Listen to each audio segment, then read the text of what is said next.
Victor, if you got any opening remarks, that's fine. If not, we'll go straight to Q&A, whatever you prefer. I'm ready. All right. Sounds good to us. Questions for Victor? How's the winter been, Victor?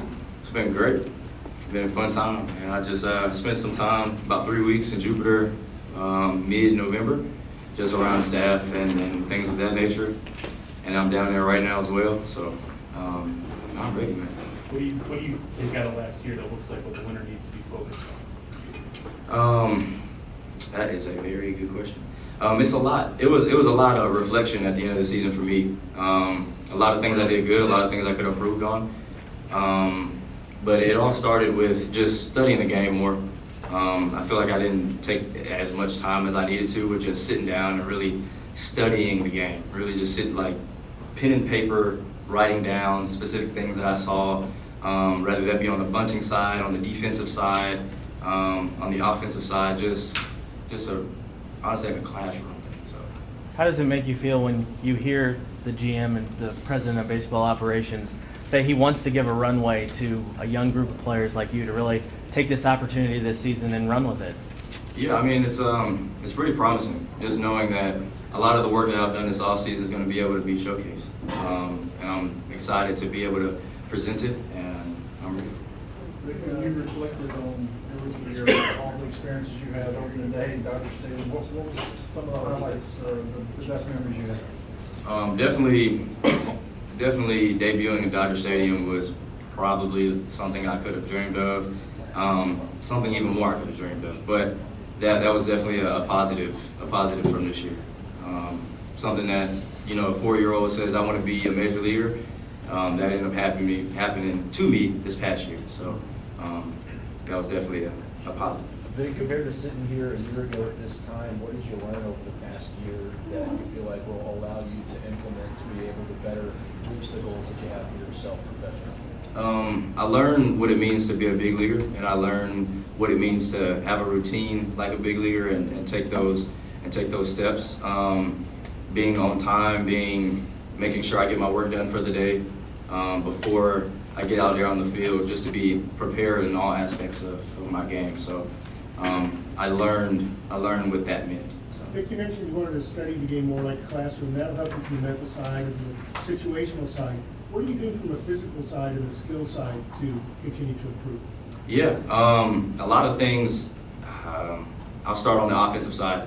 A lot of things like in the classroom I did was just like learn how my body moves and understand what my misses look like, and understand like if I hit a foul ball, how can I hit a line drive on the next one. So talking with Brownie and BA helped me understand this is what I need to be able to do in order to have more success, to be a hit collector instead of a guy who's popping out. We don't want that. So on the defensive side, talking with John Jay, just learning how to take better routes and how to get better first steps. He showed me a couple of drills that I now do daily. So that's helped me improve those things and be able to kind of work in that aspect. So it's been pretty fun to take a deeper dive into these subjects. Does the lead into spring this year feel any different from last year because you kind of know what's expected into this process before? Like, I guess how does that factor into your preparation? Yeah, it's a little different. Last year I'm kind of new face, don't really understand what's going on, just because it's kind of going with the flow, trying to grab things as I'm going. But now I have a pretty good understanding of how to attack these things, what's my approach, how to prepare, and that all helps with just the mental side as well. I mean, if you feel like you're pretty concrete mentally, you'll perform better. Things in your head are kind of jumbled up and you don't understand what's going on. It's a little harder to be able to grasp some things and to run with them. So. The studying, the writing, all that stuff, is that something that you used to do that you got away from, or is that new to you? It's not completely new, but I didn't take as much time as I needed to with it.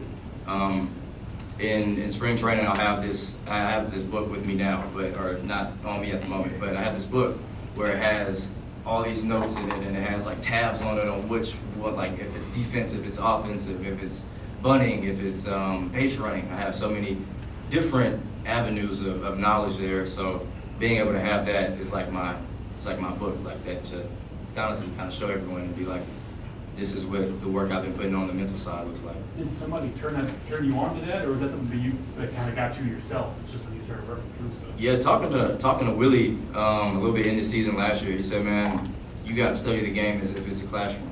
So how you went to school at West Virginia, do the same thing here, but it's on a different scale at this point. So be able to take those things that you learn, watch other people do it, and be able to take some things out of it and make it your own. So I feel like that's been pretty important in my off season this far. Vic, you made mention of interactions with the new hitting coach. What have you learned about him? How would you describe his energy in your early interactions with him so far? He has a lot of knowledge about the game. He has a lot of knowledge about how your body moves and how to make those adjustments. So I feel like making adjustments pitch to pitch, depending on how your body's moving, is really efficient, especially for me. So being able to collaborate with him and get with him, being able to chat with him has been pretty cool. So being able to come up with some good things. I'm kind of fascinated by this notebook. Tell me, like, what the physical process of using pen and paper, right? Like, how does that help as part of the experience? Yeah. Pen and paper is kind of like I guess like an old school thing, as my mom would always say. So instead of like just typing it in my phone can be lost. It could be without translation. So having it on pen and paper is like, it's just something that you're studying it, you're writing it, you're repeating it in your head whenever you go back and read that book. It's kind of weird to have your phone out when you're hitting, unless you're like recording. But to me, having that book by my side is kind of like, okay, if I need to attack a lefty sinker like this is my mindset in order to be able to hit this line drive up the middle. So it just helps me be more refined in my approach and have a better process about it. Rick, you mentioned sort of with Brent Brown, the movement stuff and sort of mechanical. How has he been so far, at least early, in terms of talking about approach? Because it seems like that's another thing that he sort of hones in on as well. Yeah. So like approach-wise, especially for me, it's just going to be line drives and being a hit collector this year is what we talked about honestly this morning. So I'm pretty excited to start doing that, or I've been doing it, but to implement it in games. But he told me something about 2 weeks ago that I didn't even know about myself. He said I had loose shoulders. I had no idea what that meant. But he said basically like I'll end up under the ball sometimes if I get away from myself. So that helped me know, okay, let's stay in a little tighter and be able to hammer those balls on a line or on the ground, because some ground balls I may be able to beat out. So.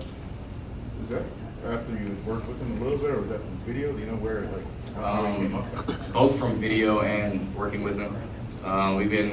We've had like a Zoom hit session one time. I've never done that, so that's pretty interesting. But just like developing that rapport with him has been nice.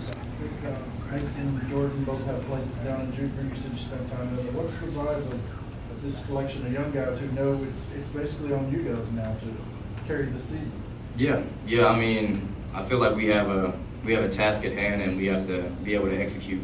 So with us all being down there, we're kind of developing that culture, that young kind of core culture that everyone's kind of looking for. So.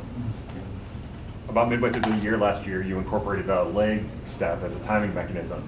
Is that something you're still working with? And how long did it take you to get used to it, to make it part of your body without having to think about it? Yeah, it didn't take me too long. It was just like more like a timing thing. But that's all just a part of being like athletic and being adjustable. I mean, we need that at this level. So that no stride stuff I was doing earlier, man, wasn't it. So once we changed it, we were able to have a little bit more success at this level. So. Outside of the Zoom session, is your interactions with the hitting staff in Jupiter, did they come to you where you were in the off season? They didn't come to me. I went to them. So it was just who's up there right now? Assistant hitting coordinator Brock Hammond is up there. So we'll work. And then again, it's not like this is what we need to do today. I normally go to them and say, hey, look, this is what I want you to look for today. This is what I want to do today. This is how I want to execute this plan. So he just says, okay, let's get to work, and then that's about it. Do you take it as you're going to spring training, fighting for a job, that center field is there for the taking? Yeah, most definitely. What goes into that? Is it a mindset every day of Did you have to get better to win that job? What's the mindset going into that? Yeah, it's just preparing myself for war per se. It's not war, I know that, but just like preparing myself for that is kind of like the mindset of I've had in this offseason with everything I've done. To kind of go off of what John said, you and Michael Ciani both played. What was it like this season, just in your interactions with Michael and watching him play center field? And are there little aspects of his ability that he does, that he plays center field, that you kind of try to incorporate in the way that you do things? Yeah, he takes a ton of pride in his defense. So he even carries around a baby glove. So seeing how he went about his business, what early work he did on his defense, and then seeing how it came up on the field was pretty remarkable for him. And we all understand why he was a Gold Glove kind of caliber outfielder. But with that being said, a lot of the things that he's done, I'm doing now. He has a baby glove. I also have a baby glove. So not to say I'm copying him, but it's if I can catch that with the baby glove, I can catch it with the real glove. Can you kind of talk to how like you two kind of push each other in that way to try to get better, as both of you are kind of somewhat fighting for that role of the starting center field job, just kind of the way that you two kind of also kind of push each other and be teammates together in that role? Yeah, I mean we all love competition. So with that, like with him being a remarkable center fielder, it's kind of fun to go against him and say like, hey, I'm gonna bring it too. So whatever you got to bring to the table, I'm gonna try to bring it 100 times more than what you do. So it's gonna be a fun competition. I'm ready for it. Your normal glove is what size, and then the baby glove is how much smaller? Oh man. The normal glove is 12 and 7 3/4, or not 7. It's 12 and 3/4, and then the baby glove is no, 9 inches. Does it enhance like your hand-eye coordination? Yeah, most definitely. I think it was like the first time in November I was using the baby glove, and John Jay said, "Here, try this." So he threw me his, and he's left-handed as well. So everything was like all good. I think the second ball I tried to field off the machine came up and hit me like right in the mouth, and I was like, yeah. I looked at him. I was like, yeah, I'm definitely getting one of these because that's never happened to me again. Yeah, no, it hit me right in the mouth. It was crazy. But yeah. Vic, I don't know if you've seen kind of like the non-roster invite list, but JJ Wetherholt's on that. Mm-hmm. What's it going to be like being kind of in that same setting again with him after you know the teammates all those years ago? Yeah, I mean, he's a great guy. He's a high energy guy. He's fun to be around. We go golf together as well. So being with him is going to be pretty fun. I mean, we played at West Virginia together when I was a junior. He was a freshman. So kind of seeing him in the role that he's taking on now is fun to watch. He's definitely a guy who, I mean, he's younger than me, but I look up to how he goes about his business. So definitely excited for him, excited what he's going to do this year, and excited what he's going to do in spring training. So since he was drafted, have you guys kept in touch or reached out about just kind of being part of this organization? Yeah. We're in Jupiter together right now. So I mean, I may pull him to the side and let him know like kind of how you should go about it. He goes about it perfectly, but as he progresses, just letting him know like, hey, this is how I went about it. Maybe you could take some eggs out of my basket, but he's a great dude. How do you remember seeing that instant reaction to him being drafted and going, oh, I know that guy? Yeah, I think I was in like a Zaxby's or something. I was watching the draft and was like, yo, this is crazy. But yeah, he's a Cardinal through and through, kind of just how he goes about his work as well. He's got like that blue collar mentality. So yeah. How would you describe his bat to ball skills? I mean, he's a guy who puts it in play and hits for high averages. Always. Yeah, he's crazy. His bat to ball skills are. Even as a freshman, he was peppering all over the field, but he's definitely grew into. He's enhanced it. So going to be able to see that in spring training, like up close. It's gonna be pretty cool because it's gonna be like a full circle moment for me. I was kind of like a big brother to him, so being able to see like little bro going like out there is gonna be pretty fun. Can he run with you? No. Obviously, speed is a big part of your game.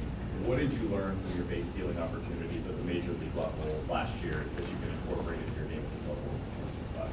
Yeah, primarily that I can steal bases at this level. That's pretty much what I learned, and with that being said, like learning more so about how these pitchers are moving.